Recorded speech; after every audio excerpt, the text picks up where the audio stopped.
Okay, welcome to Database Development and Design Week 3. This will be our Lab 2 walkthrough using Microsoft Access.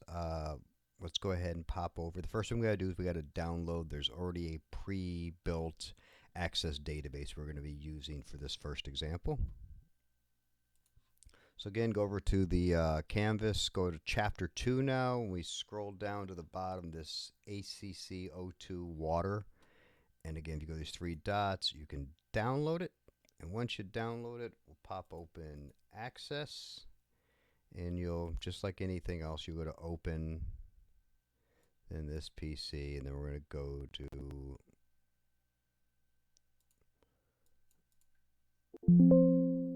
so we can get the browser to pop up here. And we'll go to Downloads, and we'll grab that file right there. Okay.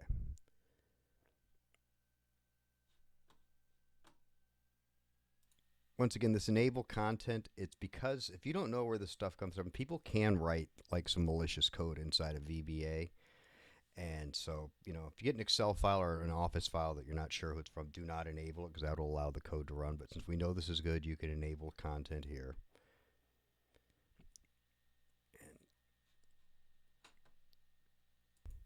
All right, so this is preloaded. We can drag this over so we can read what it says better. So we've got a couple tables, residents, water bills. They've already got some built-in queries in a report. We're not going to worry about that. If you want to go here and look, you can look at the relationships that might exist. And as you can see, there's, let me expand these out so they're readable. So we've got a residence table. Looks like it has people's names, their account number, their address. And then we've got a water bill. So it'll have a bill ID, which that'll be the, primary key for this one. Primary key for the other one's the resident account number. And you can see it's attached to the account number in a one-to-many thing. And we've got billing date, rate, usage, period. Okay? So we're going to learn in this lesson, we're going to learn about what's called queries. Queries are how you interact with the database once the data is loaded. That's how you ask the database questions. Okay? You ask it a query.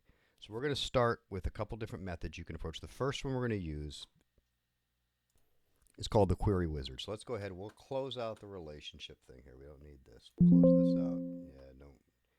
Yeah, we'll save the layout in case we want to look at it later. Then we'll go up here, go to create, and we're going to go over to queries now. We're going to go to query wizard, and it's a wizard that pops open, and we're going to do a simple query wizard. We're going to say okay. You might get this alert.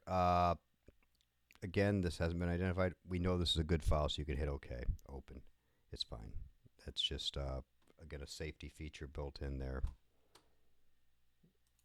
Now this wizard pops up. Now the wizard we can pick at, it's already got some pre-existing queries here we can pick from, or we can just choose a table. Let's see. All right, so we're going to go ahead and we're going to go with the table first. So we're going to drop down and we're going to go to the residence table. So hit table residence, and you see all the values are here. I can bring them over one at a time. I can bring them all over. I can remove one, put it back. If it's in the selected fields, that's what's going to show up. If it's in the available fields, that's not going to show, but you can add it, okay? And, okay, so there we go. So we do this one just basically like this. We hit next. Here you can give your query a title. And again, this is a very Microsoft Access thing. In the rest of the SQL world, this is what we call creating a view when you save a query. But so we'll just leave this as residence query. That's fine with me. And we'll open the query to view once we're done, and we'll hit finish. And it's going to come up. It's just right there. It's, as you see, it's all the values in the residence tables. They might as well just open the residence tables how it works. But that's how a basic query works, bringing everything over from one table. Okay, moving on now, we're going to look, that's the basic query wizard. Now we're going to go ahead and we're going to right click and we're going to go into design view. Okay, we're going to design the query itself. And it brings us here. Let me go ahead and readjust the screen so you can see better. All right. So you see we've got up here our table we're using, And here's all the values. Now, if we uncheck any one of these, it will remove it from the query. So we could uncheck one from here. Let's just try it. Let's go. I'm going to remove the street just so we can see it. It's not part of the lab, but, go ahead and do that. Last name, let's go ahead. Now, you see this line here says criteria. This is a search criteria. It's kind of a filtering thing. So what we can do is let's pick the name Hesse. Okay. That's what's in the book.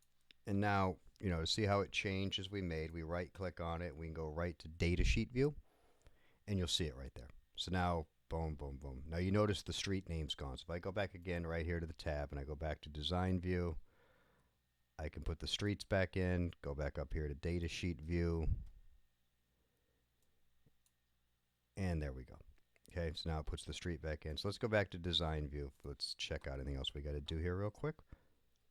I want you to notice I put this name here in the filter. I put it in quotes, okay, because it's a string. You're going to want to put strings in. If I didn't mention that before, I'm sorry if you had a problem, but I did. I put it in quotes. It did not matter whether or not I use capitals or lowercase. You watch, I can just do it all caps, and I'll do the same thing. And let's go ahead and look at data sheet view. Same results, because it's not case sensitive like other programming languages are. And it's the same thing. It's just in the book. I'm only going to do it. We'll go ahead. We'll delete this, and we'll go ahead over here to the water meter. And in the quote, again in quotes, we'll put, so you can get out of the way. It's going to be C7112526. Put the quotes up again, and the exact same thing. Just remember, we don't care about capitals with that. And go back into design view. We're in design view. I'm sorry. Go back to data sheet view. You'll see the results. So go ahead now. Let's close this out. Do you want to save? Yes. Save the results of the query. All right. So let's go ahead now over to our water bills. Let's open that table up. Let's see if I can adjust this. Sorry. Keep adjusting the screen. I want you to be able to see it, so I got to move it around a little. And we're going to add a calculated field. So we're going to click over here on the usage to make that the highlighted table.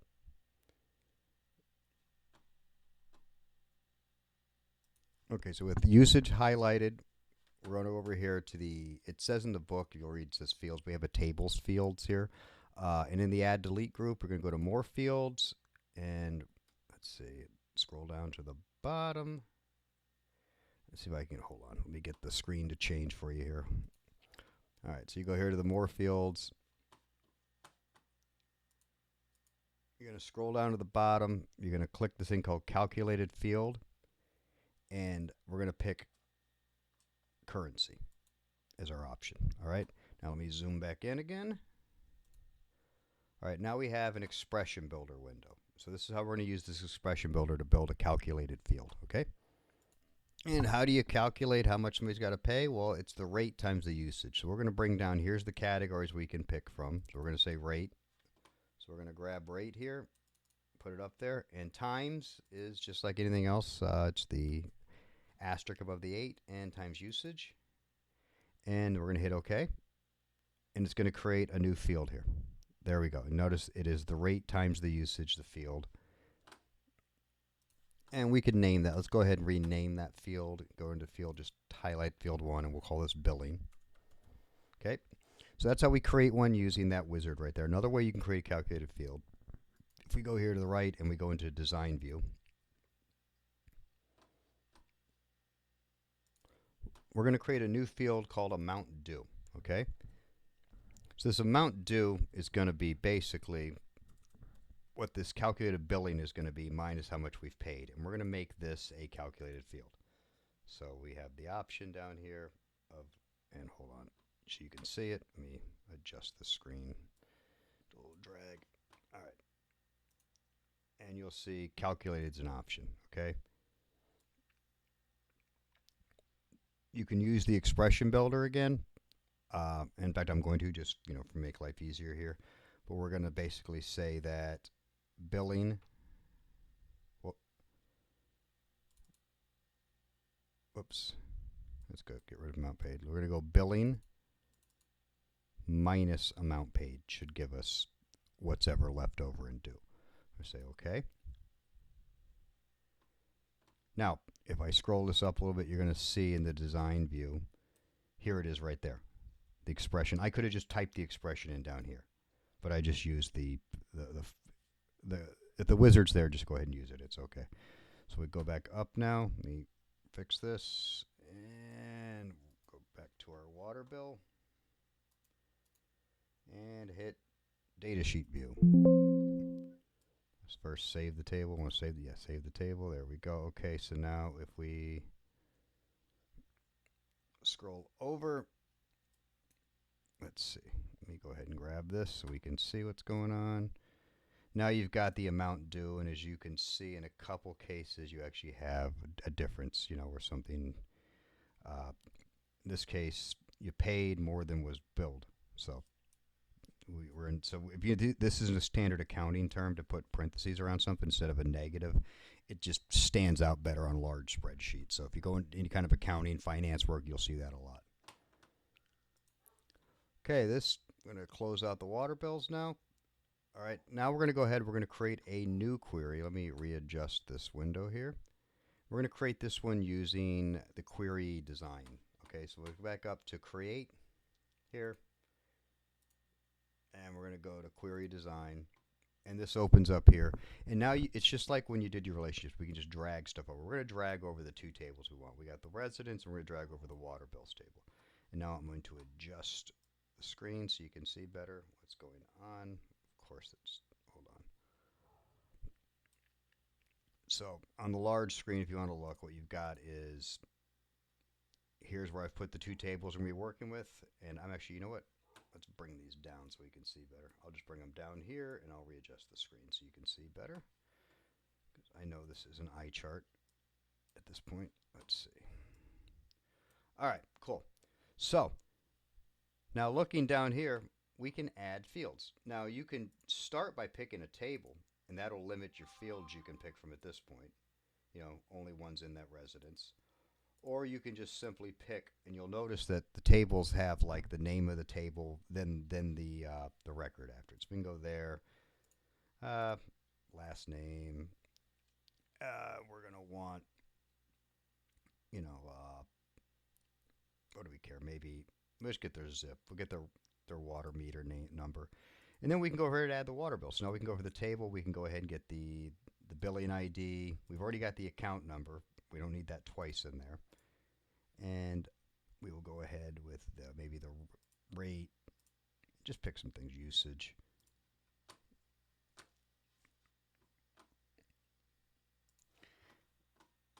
And then when you do that, if you come back up top here, sorry about having to slide around so much, come back up top to this. I go over here, and I go back to data sheet view now. Now you'll see the results of what it is. It's only bringing over the tables I brought over, you know, and everything lined up along this account number. So it's just bringing over fields, and you can set it up however you want to on that. That's how you join together, though, multiple tables. Let me get back in here, go back to design view, and scroll this back up, and you can see that's where I joined in, and you can remove tables. You can put the criteria filters in here again like you wanted to before, you know. Again, we had that, what was the one we used last time? HESS, H-E-S-S-E. We could apply that there.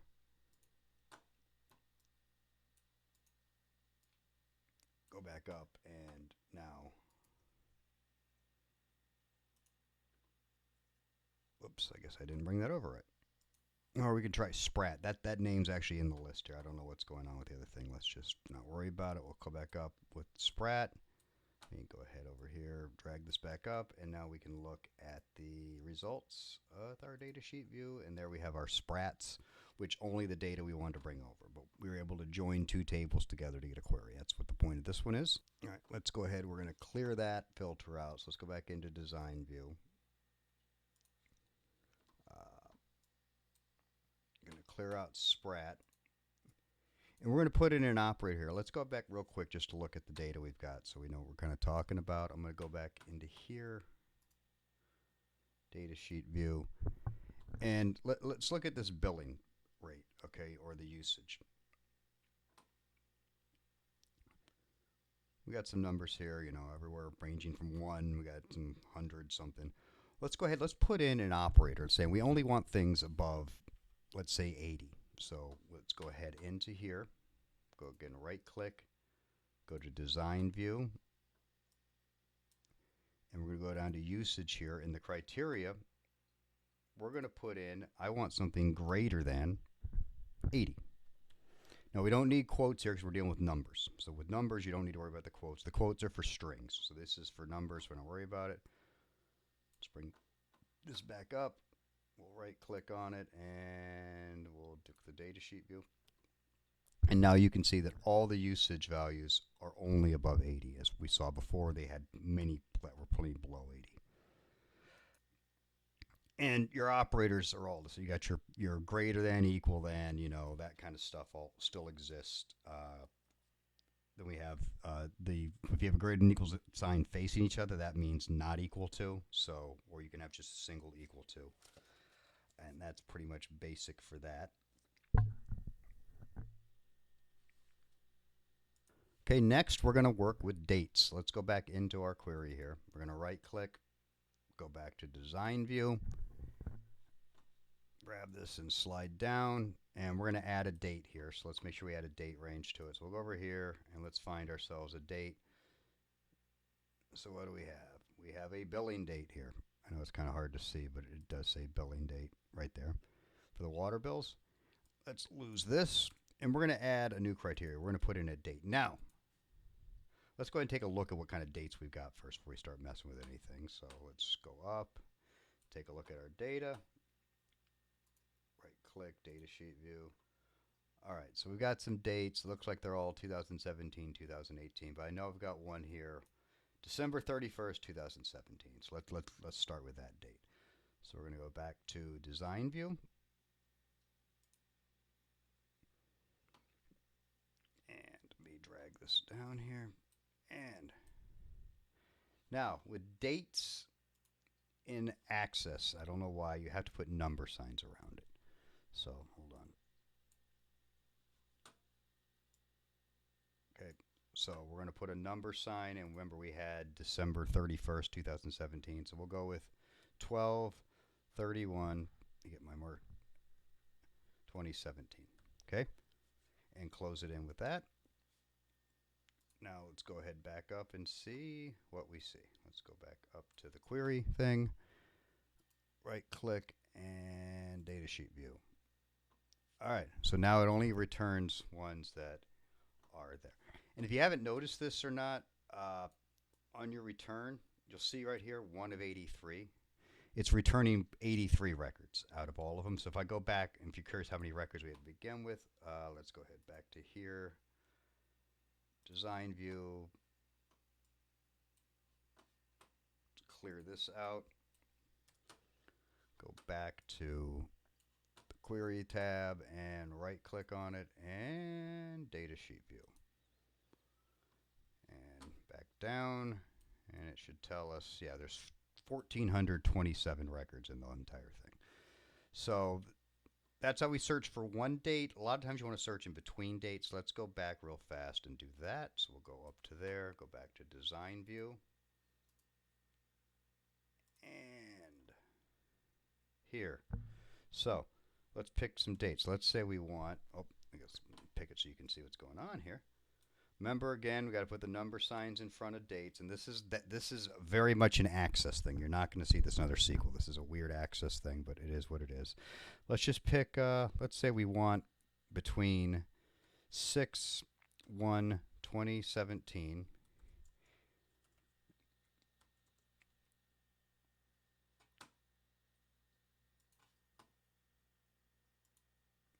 and just use the word and. Let's say 6. Let's actually 2/1/2018. All right. Now we also have to, I forgot to put in the front, before all this you're going to do this, you're going to actually type the word between the space. Okay? That'll tell you we're searching between those two remnants, those two dates. So we'll go up here and we'll right click on the query, data sheet view, And yeah, so we're going to get, so from June, July, this is all we got. So everything's in that range. So we check that out. So that's how we search by dates. Okay, next we're going to do a bit, we're going to close this out. Okay, and save changes if you want. We name this query whatever you want, call this the date query or something. And we're going to create a new one. Reserved a name, so let's cancel that. Let's give it, I'll just call it date query. It doesn't like it when you use like name, date, things like that are used commonly, terms used within the system. So let's go ahead, let's find this. We're going to bring the create again. We're going to create a new query. With the query design, we're going to bring our water bills over. I'm going to bring it down so you can see what's going on. And we're going to utilize totals here. So we're going to start. So let's go ahead. We're going to bring in on the bottom here our billing date. And now we're going to scroll up. I know this is and we're going to hit this thing called totals. We're going to allow totals to exist here. Now, when I've added totals, we're going to go down and take a look now. You see a new thing popped up, total. So we're going to group by water bills. So this is what we're going to do. So you'll see this. So we're going to group by water bills. And then the next one over, we're going to put a billing date again. I know, it's like, why are we doing it twice? Well, the first one we're going to group by, and you're going to see how it works. We're going to use this one just to count. We're not even going to group by. We're going to count this. We're going to count how many bills we have that day. And the next thing we can do, let's take another one. We have, let's go with the rate. Let's go ahead with the average on that. And we can go over here to usage. And we can look at maybe a sum of usage. That sounds good. What's the sum of the total usage there? And now we go up top again, up to query. And now when we look at the data sheet view, here's what you see. So now each billing date now is just one line. You notice that? So, and it tells you how many bills happened during that date. This is the average rate of the bills we have right there. And this is the sum of the usage. Now, that's how you could, there's some counts, all kinds of math you can do behind it.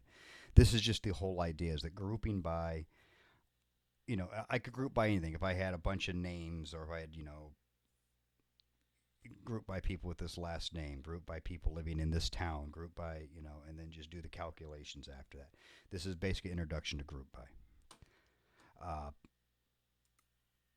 right, I'm going to stop the video here. We'll pick it up again for the second half of this lab. I just don't want to like overrun and get past like 30 minutes on video. So go ahead and we'll pick up the next lab next year. So we're going to stop here at this point.